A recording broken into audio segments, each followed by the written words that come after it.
All right, so here's what we got going on today. We got some more parts in. These are for the MPCNC. These are some motor controllers. This is a little one for the Z-axis. These are some of the bigger ones for the X and Y axis. I have a grand total of 5 of them. I have 2 motors on X, 2 motors on Y, and 1 for the Z. Some of these fancy things, they're called aviation connectors. No idea why, but I have to make the assumption that they use them in aircraft. But I don't really care. They're going to work for what I want to do. Got some shielding for the wires. Got some heat shrink tubing. This is some cheap stuff off Amazon. It's supposed to have the adhesive in it. We'll see how good it is. And I got some bus bars and stuff so I can attach wires, ground wires, blah blah blah, such and so forth. And guess what we're going to be controlling it with? Yep, an ESP32. Kind of my go-to. But we'll see how that works. I'll give you a little sneak peek into what I'm going to be putting it in here. So I'm pretty sure most of you can imagine what this is. Pretty standard, rather mill, old PC. Parted it out.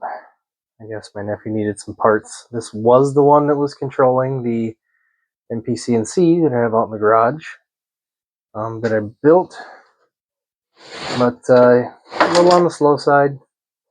Plus, it's a perfect metal case for all the electronics for the enclosure. So, you know, why not? Because it's pretty pointless for much else. So we're going to take all that crap and put it in this crap. I'm sure nothing can go wrong, can it? So I guess what we're going to start doing is stripping this thing down, and we'll see how well all this stuff fits in there. With that being said, I guess let's get to it.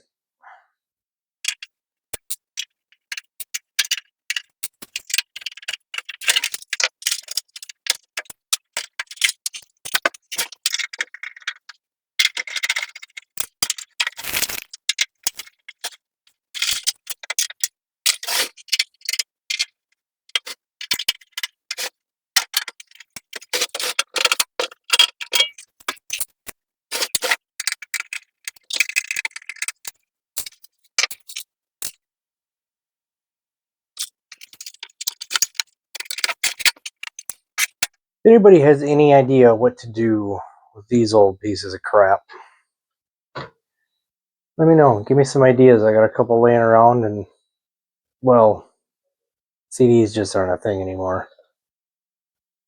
That's for the days gone by.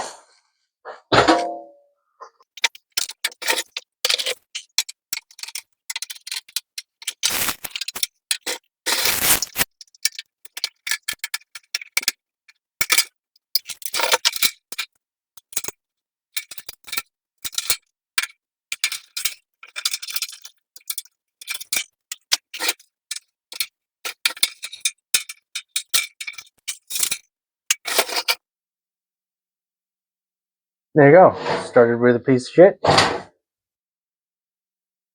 think we still got a piece of shit. See if we can turn it into not a piece of shit. So, for the record, not that it matters. I don't know who's keep track. But I have never wired one of these before. There's a lot going on here. That's probably simpler than it looks. Honestly, just kind of don't feel like looking at the moment. But all these here, where your motors used to connect, little pins down in there.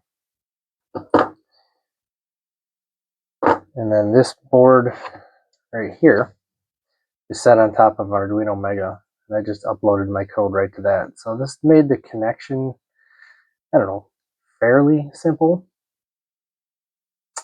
But also had to modify this to take 24 volts because this was only a 12 volt system,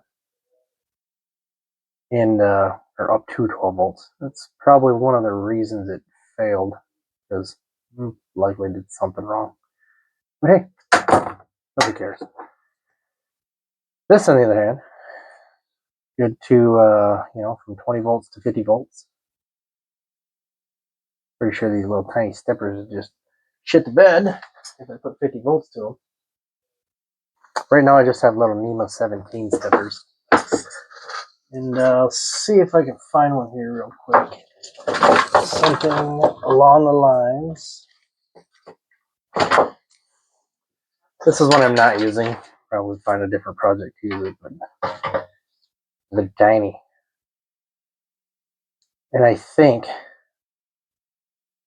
couldn't really find a whole lot of information, but I think they're only good for about 1.5 amps. So, I mean, we're running this driver at the bottom end. And hell, that might even be too much.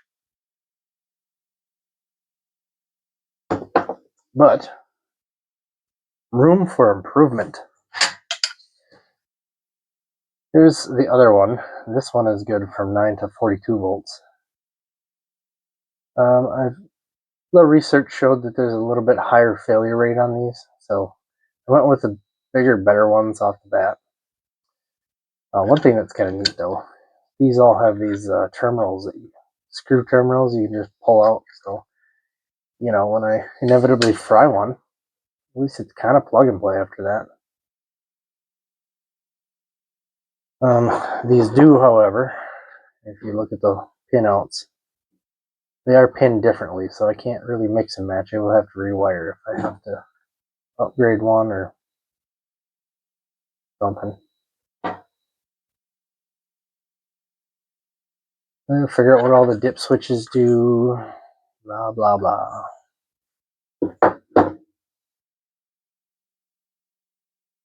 So I'm not going to bore you guys with trying to figure this out with me and watching me do wiring and hopefully not fry anything. So we'll bring you back in once I get out somewhere. So here's a little fun fact. These stepper wires have 4 motors because they have 2 coils.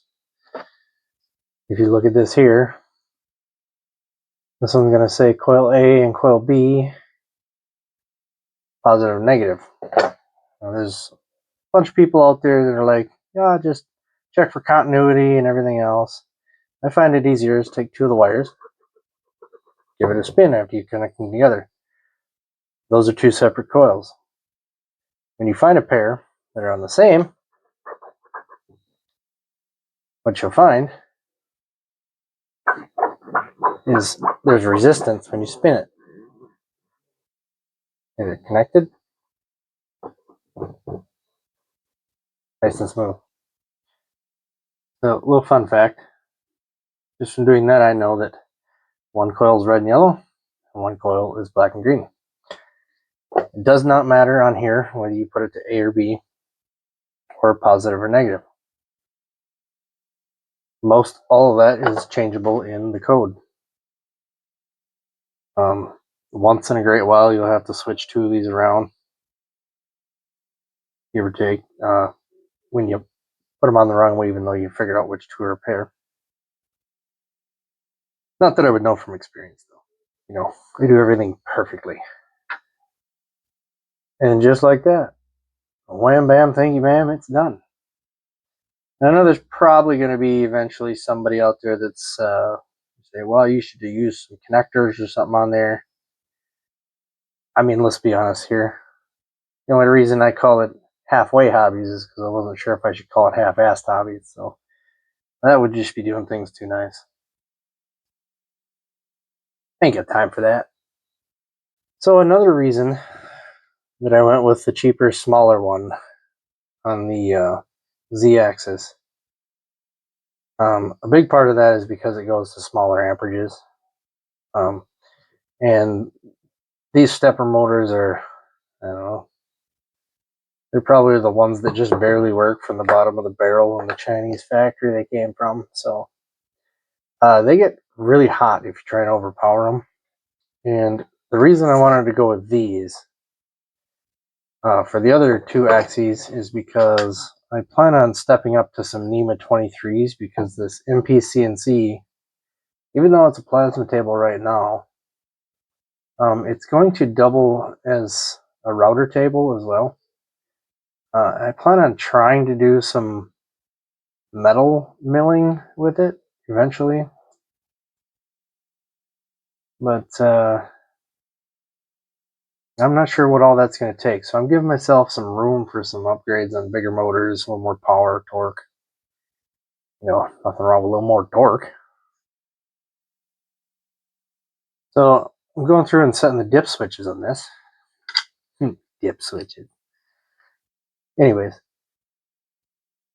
I have it set right now to 0.5 for the amperage. We're going to do that just for testing this little hunk of junk here. I do, however, think I might take the chance once I get all of it, you know, wired up. A little bit of code on here. Give her a test. I think we just might see how much current this little thing can handle. So maybe there'll be a smoke show. Hopefully I don't start my house on fire again.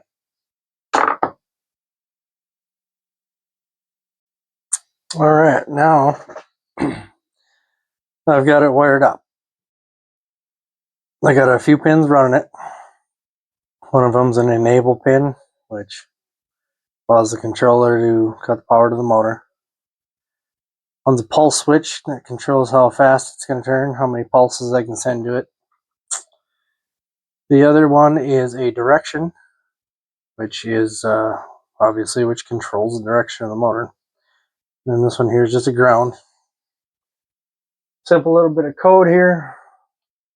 Plug it in, it'll fire up. And this is what it does. Obviously the simple code's just going to spin it back and forth, but proof of concept that it's pretty easily doable. Alright, so here's where we're at so far. My old PC case, I'm turning it into the control box for the CNC here. Got all my motor drivers. I've got the two Y-axis, 2 X-axis. Up here I've got the Z-axis. I haven't got that one wired in yet, but this is the start of it. Coming along, but it's taking a lot of work. It's tedious, but we're getting there. Got Fluid NC installed. Got it all working. Got her wired up.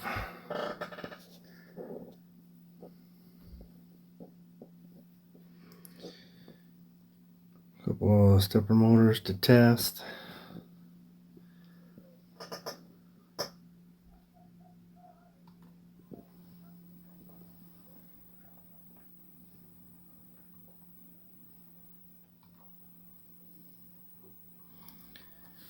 See how fast we can run it here.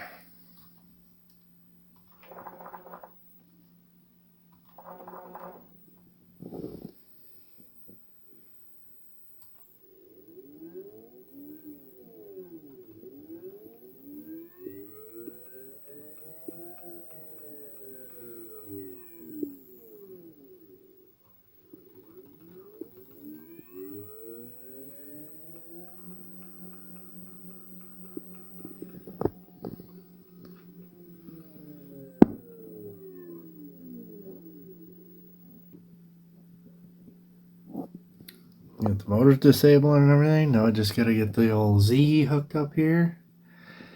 Figure that out. Get my last torch control here.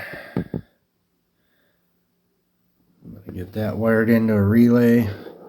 I'm gonna change out that power supply. That's only a 12 volt power supply. This brick that motor is sitting on is 24 volt, but I have one in this style I can put in here for 24 volts, and then it'll be a self-contained system. I got top rails for 5 volts. Center's my ground. The bottom one is a 24 volt rail. Run an ESP32. Powered off the buck converter. Then out the back, just in case, don't know what I'm gonna add on, I added a power supply or a power port. Coming together pretty quick. We'll be putting her on the CNC machine and maybe firing up the old plasma. See how this fluid NC works out. Stay tuned.